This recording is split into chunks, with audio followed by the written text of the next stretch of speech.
Assalamualaikum warahmatullahi wabarakatuh. Alhamdulillahilladzi faddala bani Adam bil ilmi wal amal ala jami'il alam.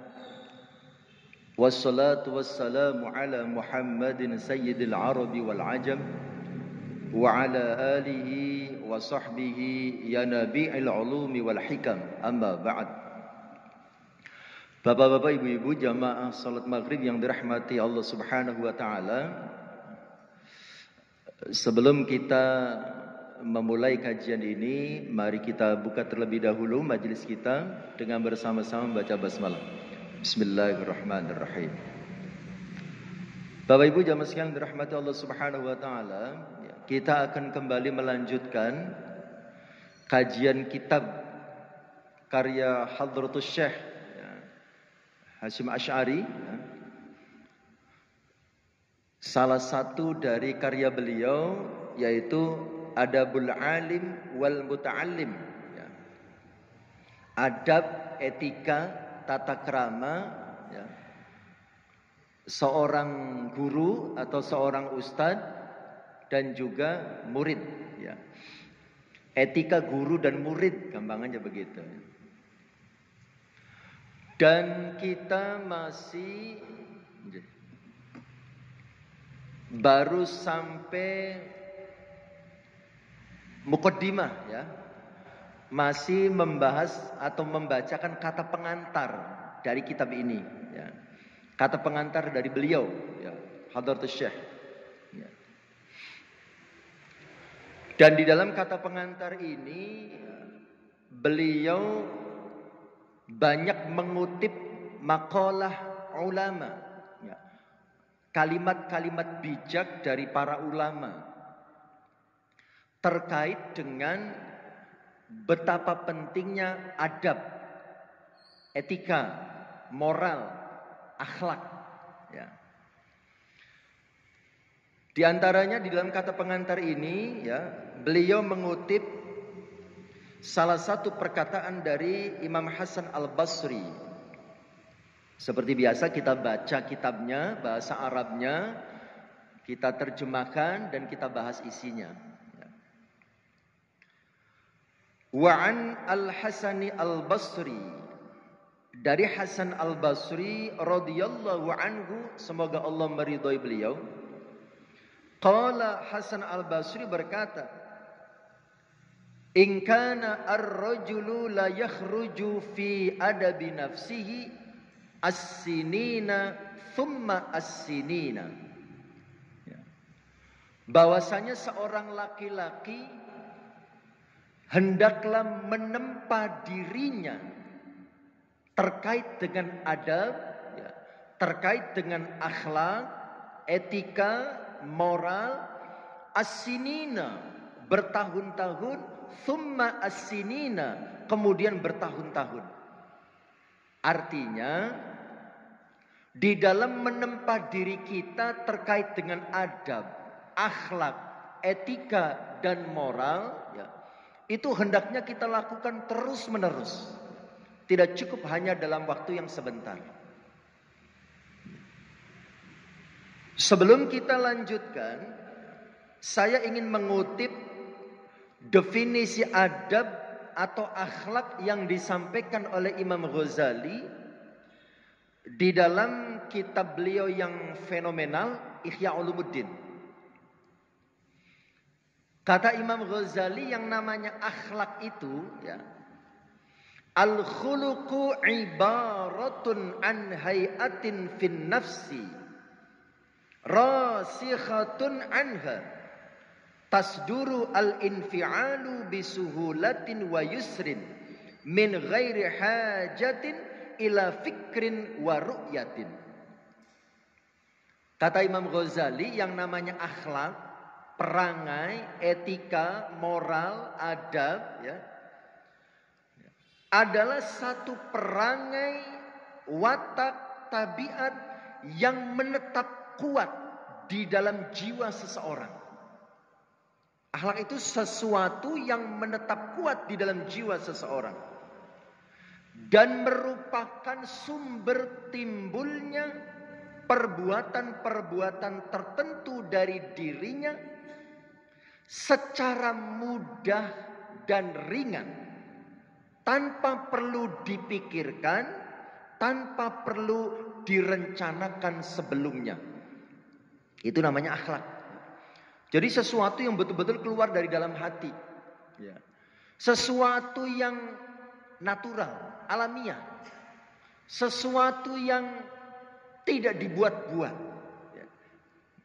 Jadi kalau orang melakukan kebaikan, kebaikan itu betul-betul tulus keluar dari dalam dirinya. Jadi bukan sesuatu yang disetting. Kalau sesuatu yang disetting, sesuatu yang direncanakan, kita biasa mengenal itu namanya pencitraan. Itu bukan akhlak, itu bukan tabiat, bukan watak. Karena yang namanya watak, tabiat, perangai, sesuatu yang betul-betul mendarah daging dalam jiwa, pada saat menampilkannya tidak perlu dipikir, tidak perlu direncanakan, mengalir begitu saja. Gitu ya. Nah itu namanya akhlak, kata Imam Ghazali. Nah kembali kepada perkataan Hasan al-Basri, yang dikutip oleh Hadratus Syekh Hasyim Asy'ari di dalam pengantar kitab ini, bahwa seseorang itu hendaknya dia menempa dirinya dengan akhlak, dengan adab itu dalam kurun waktu yang lama, gitu ya. Seperti yang dicontohkan oleh salafun sholih, para ulama kita, di antaranya di dalam kitab Ghayatun Nihaya fi Tabaqatil Qura, Ibnul Mubarak. Ibnul Mubarak salah seorang ulama, beliau mengatakan, "Talabtu al-adaba." Talabtu, aku mencari, aku belajar. Al-adaba, tentang adab, tentang akhlak, tentang moral, tentang etika. Thalathina sanatan, sampai 30 tahun. Ibnul Mubarak belajar tentang adab itu sampai 30 tahun.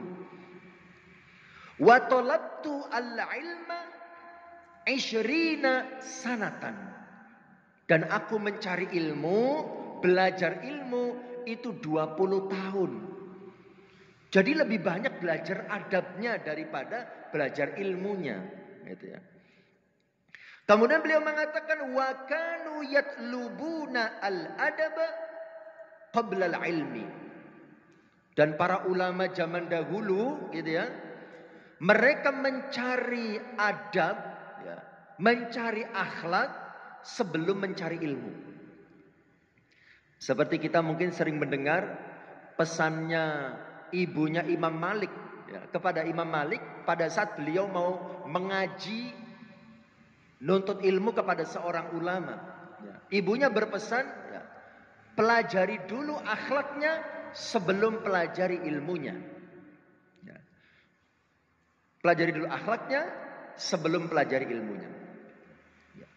Kemudian ada lagi perkataan dari Abdurrahman bin Al-Qasim dalam kitab Al-Minhaj As-Sawi. Ini muridnya Imam Malik, Abdurrahman Al-Qasim.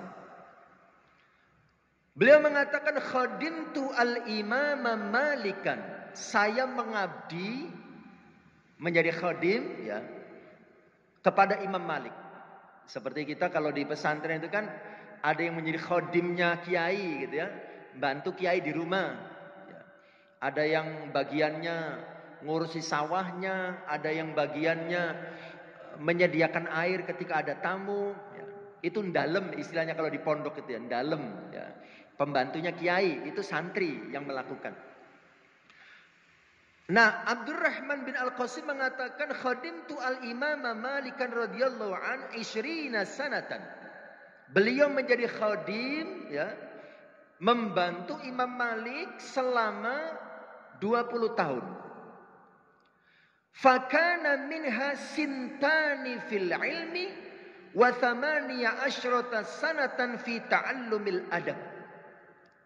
Nah, Abdurrahman bin Al-Qasim mengatakan, dari 20 tahun itu, Beliau menggunakan 2 tahun untuk mencari ilmu. Jadi ngajinya itu cuma 2 tahun. Wa thamaniya asyrata sanatan, 18 tahun fi ta'allumil adabi, untuk belajar tentang adab. Ya. Itu yang dilakukan oleh para ulama salafun salih. Ya. Jadi belajar adab lebih lama dari belajar ilmu. Ya. Karena begitu pentingnya terkait dengan adab, sampai-sampai Al-Hafidh Ibnu Hajar Al-Asqalani, ya, pengarang kitab Bulughul Maram fi Adillatil Ahkam, ya, kitab Bulughul Maram, ya, kitab hadis terkait dengan fikih, ya. Ya. Di dalam kitab itu padahal kajiannya fikih, tapi di dalam bagian akhir, ya, Al-Hafidh Ibnu Hajar Al-Asqalani menulis Kitabul Jami' atas satu bab, ya, judulnya Kitabul Jami'. Isinya bukan tentang dalil-dalil fikih, bukan tentang kajian fikih, tetapi tentang adab. Padahal kitabnya kitab fikih. Ya, itu. Karena begitu pentingnya adab. Ya. Bapak Ibu jamaah sekalian dirahmati Allah Subhanahu wa taala, kita lanjutkan kembali ke kitab ini. Setelah Hadratus Syekh mengutip perkataan Hasan Al-Basri, kemudian beliau selanjutnya mengutip perkataan Sufyan bin Uyainah. Wa'an Sufyan ibni Uyainah, dari Sufyan bin Uyainah radhiyallahu anhu, semoga Allah meridhai beliau, anna Rasulullah sallallahu alaihi wasallam, bahwasanya Rasulullah sallallahu alaihi wasallam, ya, huwa, beliau Rasulullah, al-mizanu, adalah timbangan, al-akbaru, yang paling agung, wa alaihi, dan di atasnya, tu'radu, diukur, al-asya'u, segala sesuatu, ala khuluqihi, berdasarkan akhlak Rasulullah, wasiratihi, dan berdasarkan perjalanan hidup Rasulullah, wahudahu, dan berdasarkan hidayah Rasulullah. Fama wafaqoha, apa-apa yang sesuai dengan yang ada pada diri Rasulullah, al-haqqu, itu merupakan kebenaran.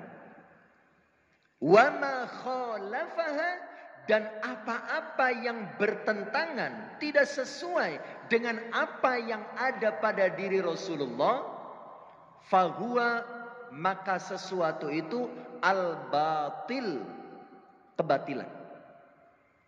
Ini perkataan yang sangat luar biasa yang disampaikan oleh Sufyan bin Uyainah tentang Rasulullah sallallahu alaihi wasallam. Jadi Sufyan bin Uyainah mengatakan bahwa Rasulullah itu merupakan timbangan yang agung. Ya. Timbangan itu apa? Timbangan itu alat untuk mengukur kadar sesuatu. Ya. Mengukur kadar sesuatu, itu namanya timbangan.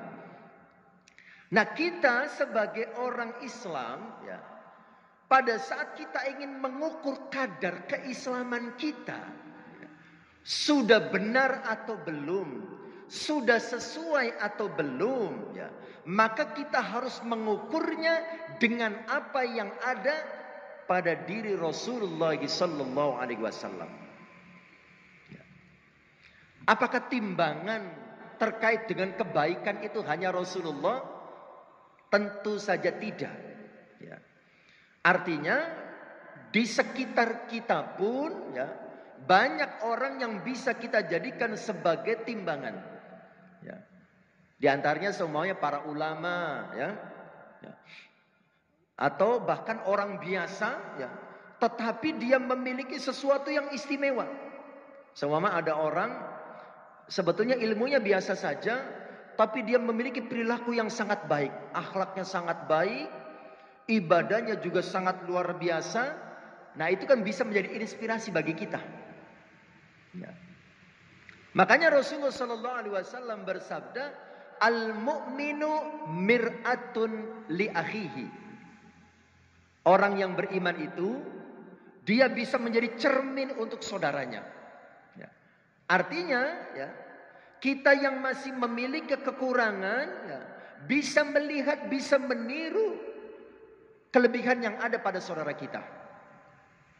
Kita yang memiliki kelebihan, ya, maka harus bisa menjadi inspirasi bagi orang lain.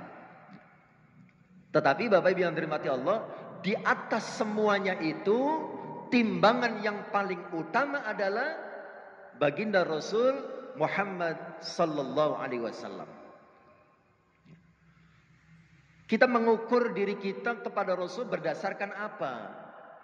Di dalam perkataan Sufyan bin Uyainah ini, pertama, ala khuluqihi. Ya. Kita menimbang diri kita berdasarkan akhlak Rasulullah sallallahu alaihi wasallam. Artinya, kalau kita ingin melihat akhlak kita, perilaku kita sudah baik atau belum, ya, kita lihat bagaimana Rasulullah sallallahu alaihi wasallam. Karena Allah sendiri mengatakan di dalam Al-Quran, laqad kana lakum fi rasulillahi uswatun hasanah. La sungguh qad sungguh kana adalah fi rasulillahi pada diri Rasulullah. Laqad kana fi rasulillahi uswatun hasanah. Sungguh pada diri Rasulullah, ya, terdapat teladan yang baik bagi kita. Laqad kana lakum, ya. Sungguh telah ada lakum bagi kalian fi Rasulillah pada diri Rasulullah uswatun hasanah, teladan yang baik. Bapak Ibu yang dirahmati Allah, Rasulullah itu dalam kapasitas beliau sebagai apapun senantiasa memberikan teladan yang baik buat kita. Ya. Dalam kapasitas beliau sebagai apapun, beliau sebagai seorang pemimpin, ya, juga memberikan teladan yang baik buat kita. Seandainya kita kebetulan mendapatkan amanah menjadi seorang pemimpin. Ya. Di antaranya yang dicontohkan oleh Rasulullah adalah bagaimana seorang pemimpin, ya, harus bisa menegakkan keadilan untuk semuanya. Ya. Sehingga Rasulullah sallallahu alaihi wasallam mengatakan, ya, "Lau sarqat Fatimah binti Muhammadin laqata'tu yadaha." Kalau saja Fatimah binti Rasulullah sallallahu alaihi wasallam mencuri, pasti aku akan potong tangannya. Ya.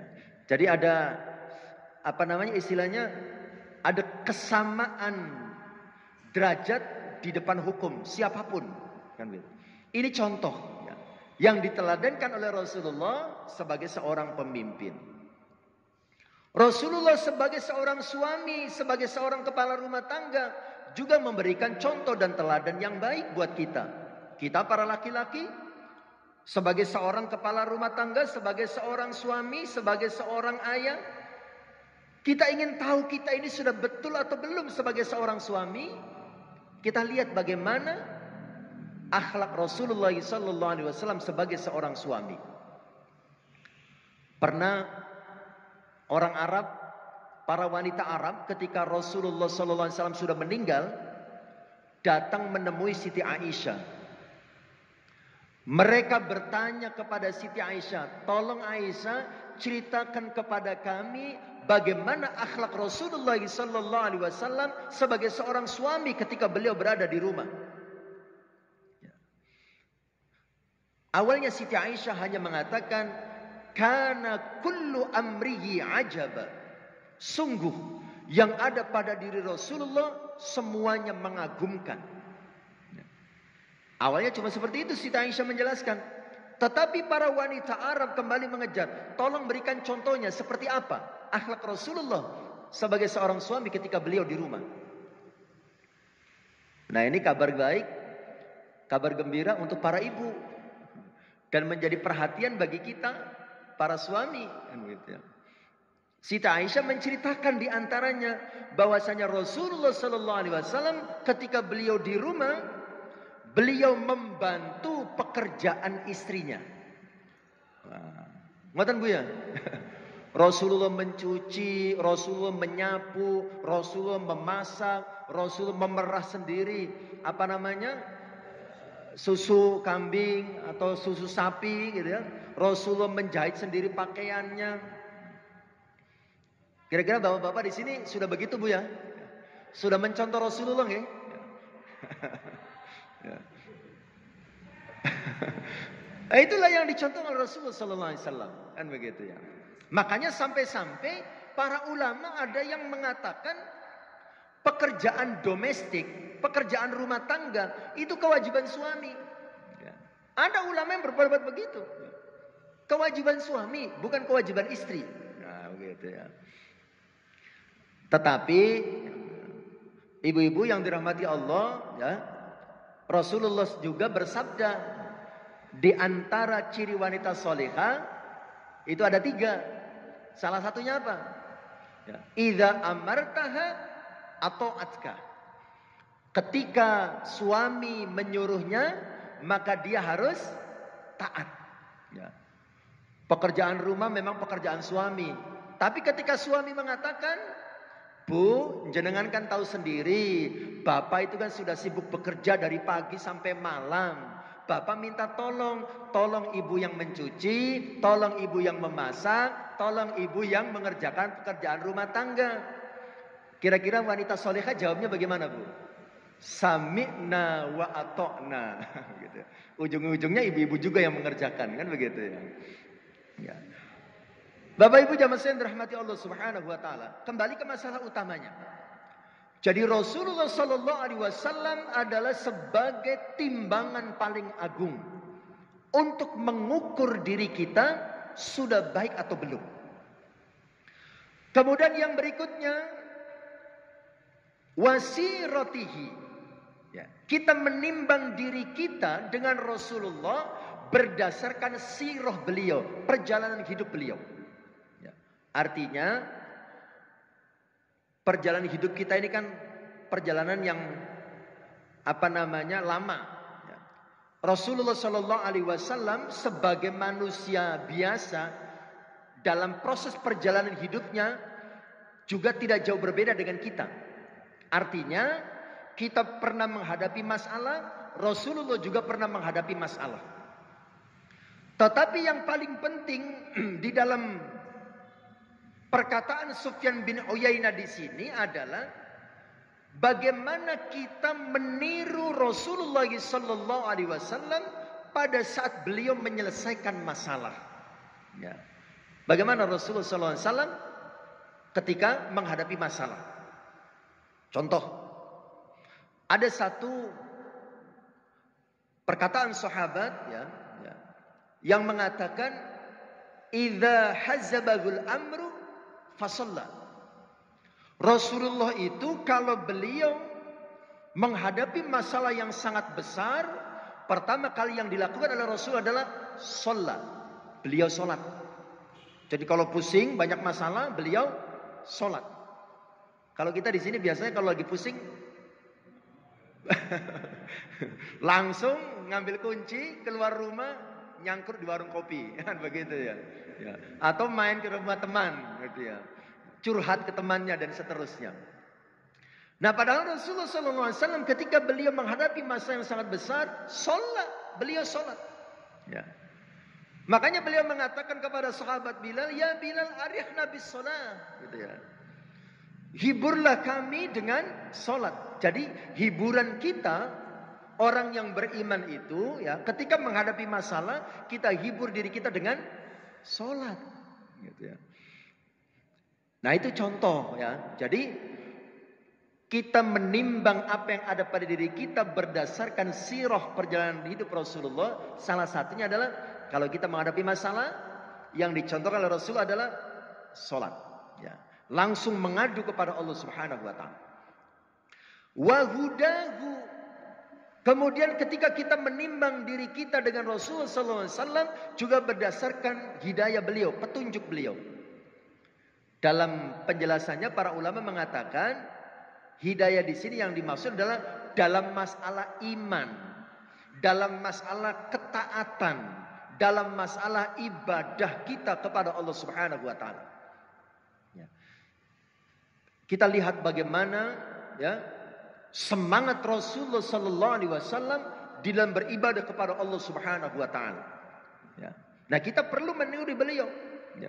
Sebagaimana riwayat yang sangat terkenal, bagaimana Rasulullah sallallahu alaihi wasallam salat malam sampai kedua kakinya pada bengkak. Saking lamanya beliau berdiri dalam salatnya. Kan banyak riwayat kita mendengar di rakaat pertama salat tahajudnya Rasulullah, beliau membaca surat Al-Baqarah, beliau membaca surat Ali Imran, beliau membaca surat An-Nisa. Itu kurang lebih 5 juz setengah. Itu salatnya Rasulullah sallallahu alaihi wasallam ketika beliau qiyamul lail, ya. Nah, Bapak Ibu jamaah sekalian dirahmati Allah Subhanahu wa taala, ya, kemudian Sufyan bin Uyainah mengatakan, "Fama wafaqaha al-haqqu." Apa-apa yang ada pada diri kita, perilaku kita, kemudian ibadah kita, kemudian cara kita menghadapi masalah, kalau apa yang ada pada diri kita itu wafaqaha, sesuai, cocok dengan apa yang dicontohkan oleh Rasulullah sallallahu alaihi wasallam, al-haqqu, maka yang kita tampilkan itu adalah sebuah kebenaran. Tetapi wa ma khalafaha fahuwa al-batil. Kalau akhlak yang kita tampakkan, kalau cara ibadah yang kita lakukan, kalau cara kita menyelesaikan masalah dalam hidup kita tidak seperti yang dicontohkan oleh Rasulullah sallallahu alaihi wasallam, fahuwa al-batil, maka itu adalah sebuah kebatilan, sesuatu yang salah, sesuatu yang tidak tepat. Kembali ke masalah utamanya, ya. Jadi Hadratus Syekh Hasyim Asy'ari, ya, mengutip maqalah, ya, perkataan Sufyan bin Uyainah ini, salah satu titik tekannya adalah betapa pentingnya adab, betapa pentingnya akhlak, betapa pentingnya moral sebelum kita memiliki ilmu. Kemudian yang berikutnya, wa'an Habib ibni Ash-Shahid qala li ibnihi, dari Habib bin Syahid, dia berkata kepada anaknya, ishabil fuqaha wa ta'allam minhum adabahum fa inna dzalika ahabbu ilayya min katsirin minal hadits. Ini kalau yang sudah motokopi buku ini dari Pak Indro itu, ya, itu masih di kata pengantar, ya, kata pengantar penyusun. Itu ada terjemahnya. Dari apa yang saya baca itu terjemahnya ada di sini. Kalau pengen lihat bahasa Arabnya, ya di belakang. Nah, ini kalau lihat bahasa Arabnya. Kalau pengen yang bahasa Indonesia ada di depan. Ya.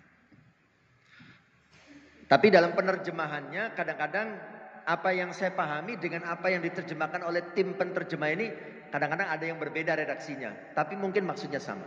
Ya. Baik, Hadratus Syekh kemudian mengutip perkataan Habib bin Syahid ketika beliau berkata kepada anaknya, ishabil fuqaha, ya, bertemanlah dengan orang alim, fuqaha, orang yang memiliki kefakihan, ya, kealiman, kepahaman dalam masalah agama. Wa ta'allam minhum adabahum, dan pelajarilah akhlaknya. Bertemanlah dengan orang alim dan pelajarilah akhlaknya. Fa inna dzalika ahabbu ilayya min katsirin minal hadits. Ya. Karena hal itu lebih aku sukai daripada kamu belajar banyak tentang berbagai macam pembicaraan. Jadi al-hadis di sini ada yang menerjemahkannya itu keahlian dalam berbicara, membicarakan banyak hal. Tapi ada juga yang mengatakan ilmu hadis, ya. Daripada banyak belajar tentang bicara, tentang ngomong, lebih baik banyak belajar tentang adab, tentang akhlak. Ya. Kata Habib Asy-Syahid kepada putranya. Ya. Bapak Ibu yang dirahmati Allah Subhanahu wa taala. Ya.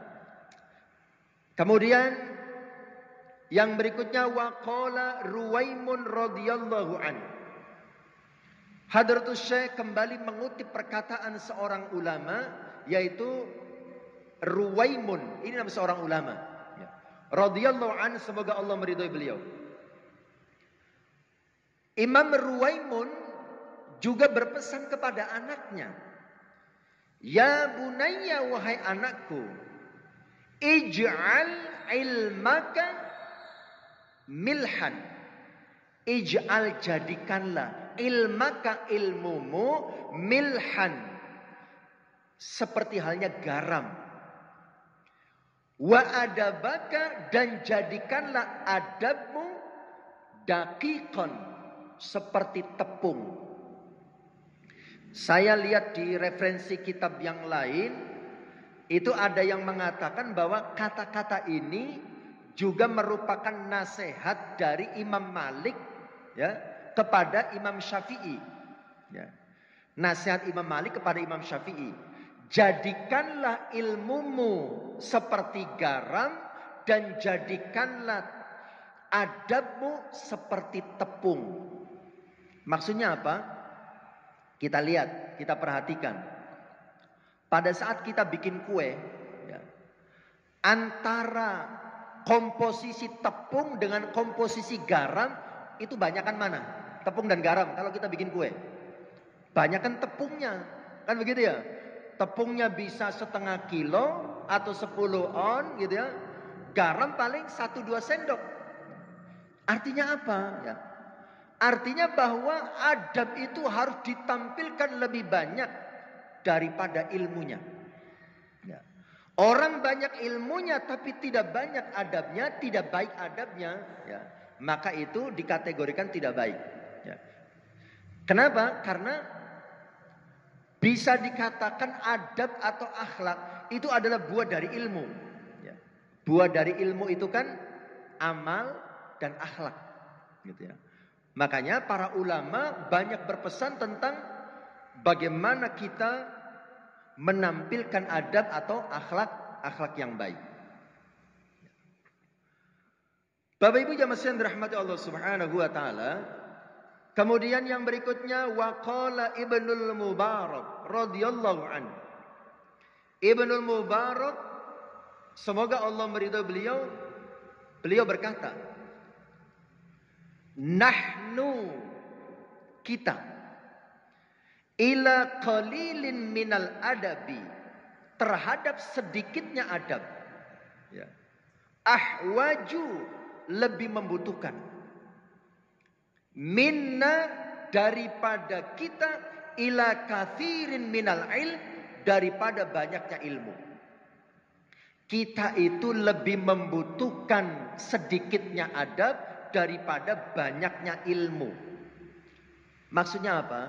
Bapak Ibu yang dirahmati Allah, kita ini sebagai makhluk sosial, orang yang hidup dengan orang lain, berinteraksi dengan orang lain, memang membutuhkan dua-duanya. Ya. Ilmu kita juga butuh, ya. Akhlak juga kita butuh. Tetapi kebutuhan kita terhadap akhlak, ya, itu sedikit berbeda dengan kebutuhan kita terhadap ilmu. Kebutuhan kita terhadap akhlak, ya, itu bersifat praktis, ya, bersifat emergensi, ya, bersifat langsung, ya, daripada kebutuhan kita terhadap ilmu.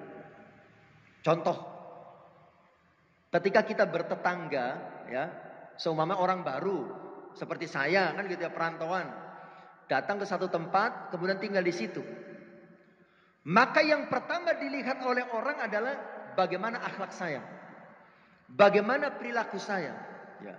Apakah serawung dengan tonggo apa tidak, mau bertegur sapa dengan tetangga apa tidak, mau membantu tetangga atau tidak, mau peduli kepada tetangga atau tidak.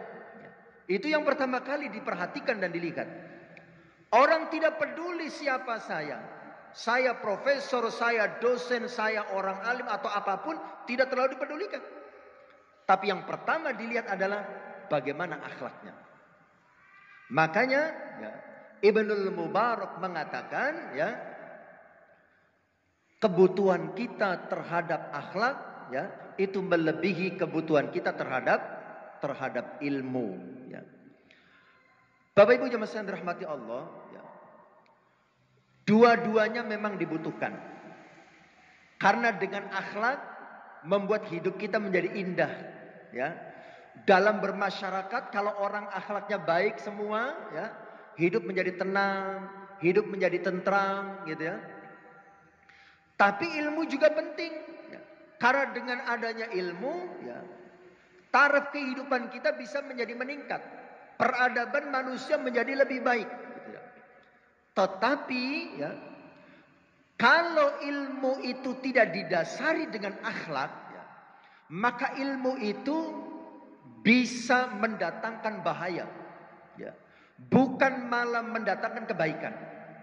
Contoh, negara-negara yang berperang ya, bangunan hancur, rumah-rumah hancur, banyak nyawa yang hilang. Itu bangunan hancur itu biasanya karena apa? Karena senjata ya. Semakin modern senjata, semakin dahsyat daya hancurnya. Kan begitu ya? Ya. Seperti peperangan yang sekarang terjadi ya, Armenia dengan Azerbaijan ya, kalau tidak salah ya. Ya. Yang satu muslim, yang satu non muslim gitu ya. Itu peperangannya ya, Armenia ya, kalau tidak salah dibantu oleh Turki, cukup menggunakan drone ya, pesawat tanpa awak, tapi yang memiliki daya hancur yang luar biasa gitu ya. Nah, ini adalah ilmu pengetahuan ya, ilmu pengetahuan. Nah, tetapi ketika ilmu pengetahuan itu tidak didasari dengan akhlak, tidak didasari dengan adab ya, maka ilmu pengetahuan itu melahirkan sesuatu yang bisa merusak ya, ya. Melahirkan sesuatu yang bisa menghancurkan. Seperti halnya ada orang memiliki keahlian dalam politik ya, dalam kepemimpinan. Dia jago menarik perhatian massa. Dia jago bagaimana menggerakkan manusia ya. Tetapi ketika hal itu tidak dilandasi dengan akhlak ya, maka keahliannya itu digunakan untuk merugikan banyak orang ya. Karena tidak didasari dengan akhlak, tidak didasari dengan adab ya. Makanya para ulama ya sangat menekankan betapa pentingnya kita belajar tentang akhlak, tentang adab. Apa sih bedanya akhlak dengan adab? Kadang-kadang ada yang suka menanyakan itu ya. Saya pernah membaca penjelasan ulama, akhlak itu sifatnya lebih luas daripada adab. Ya, akhlak itu. Contohnya, kalau akhlak itu ya, akhlak kita dengan Allah Subhanahu wa taala, akhlak kita dengan sesama manusia. Tapi kalau adab itu biasanya lebih spesifik. Contohnya, adab makan dan minum, gitu kan? Adab belajar, itu lebih spesifik, lebih sempit. Tapi kalau akhlak itu lebih universal, lebih luas. Tetapi juga ada yang menyamakannya ya. Yang intinya seperti yang didefinisikan oleh Imam Ghazali tadi ya, akhlak atau adab itu sesuatu yang menancap kuat dalam jiwa seseorang, yang ketika muncul secara alamiah tanpa perlu dipikir, tanpa perlu direncanakan ya. Kembali ke masalah utamanya ya, kembali ke dalam kitab ini. Waqila li imamina Asy-Syafi'i radhiyallahu an. Kemudian Hadratus Syekh menulis ya, terkait dengan Imam Syafi'i. Waqila, dan ditanyakan li imamina Asy-Syafi'i, kepada imam kita yaitu Imam Syafi'i. Imam Syafi'i pernah ditanya ya, kaifa syahwatuka lil adab? bagaimana keinginan Anda terhadap adab. Bagaimana minat Anda terhadap hal-hal yang terkait dengan moral. Faqala, Imam Syafi'i menjawab, asma'u bil harfi minhu fatawadda a'dha'i anna laha isma'an tatana'am bihi. Jadi terhadap adab itu saya senantiasa mendengarkan, saya senantiasa mengikuti, ya, sehingga seluruh anggota tubuh saya itu merasa bahagia. Seolah-olah seluruh anggota tubuh saya itu memiliki pendengaran. Jadi ketika mengkaji atau mendengarkan hal-hal yang terkait dengan adab, beliau merasa seluruh tubuhnya itu merasa bahagia. Seolah-olah tangan, kaki dan seluruh anggota tubuhnya itu sama-sama memiliki pendengaran, sama-sama mendengarkan penjelasan terkait dengan adab. Artinya beliau sangat antusias, beliau sangat bahagia ketika mengkaji atau membahas terkait dengan adab. Makanya saya sangat senang, ya, ketika Ustadz Rifki kemana-mana mengkaji kitab adab, ya, Adabul Mufrad, ya. Jadi bagaimana akhlak seseorang, ya, Adabul Mufrad itu, ya. Di masjid sini juga membahas itu, ya, Adabul Mufrad itu, ya. Karena itu adalah pesan dari para ulama, ya.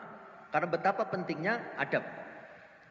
Karena banyak, ya, di antara, Masya Allah, ya, anak-anak kita yang punya ghirah dan semangat untuk berhijrah, ya, punya ghirah dan semangat untuk menjadi lebih baik, ya. Tapi sangat disayangkan seringkali, ya, adabnya kurang. Sehingga seringkali terkesan menyalahkan komunitas lain. Terkesan hanya mau ngaji kepada ustadz dari golongannya saja, tidak mau ngaji di tempat lain. Nah, ini terkait dengan akhlak, ya. Ini terkait dengan adab, gitu, ya. Baik, sedikit lagi kembali ke masalah Imam Syafi'i. Ketika Imam Syafi'i ditanya bagaimana keinginan Anda tentang adab, beliau mengatakan sangat senang, sangat bahagia, sangat antusias. Kemudian ditanya lagi, waqila lahu, ditanyakan lagi kepada Imam Syafi'i, wa kaifa talabuka lahu, bagaimana semangat Anda di dalam mencarinya? Kemudian Imam Syafi'i mengatakan, talabul mar'ati al-mudillati waladaha wa laysa laha ghairu. Semangat beliau di dalam mencari ilmu terkait dengan adab itu seperti semangat seorang ibu yang sedang mencari anaknya satu-satunya. Jadi ada seorang ibu punya anak satu, anaknya hilang. Jadi semangat ibu itu di dalam mencari anaknya yang hilang itu kan luar biasa. Seperti itulah kata Imam Syafi'i semangat beliau di dalam mencari ilmu yang terkait dengan adab. Seperti semangatnya seorang ibu yang mencari anaknya yang hilang dan anak itu satu-satunya, anak tunggalnya. Ya. Baik, saya kira untuk hari ini cukup, ya, sampai di sini. Ini masih kata pengantar dari kitab beliau tentang adab seorang alim dan seorang santri di dalam menuntut ilmu. Insya Allah kita lanjutkan 2 pekan yang akan datang. Kita akhiri dengan hamdalah dan kafaratul majlis. Alhamdulillahirabbil alamin. Subhanakallahumma bihamdik, asyhadu an la ilaha illa anta astaghfiruka wa atubu ilaik. Wassalamualaikum warahmatullahi wabarakatuh.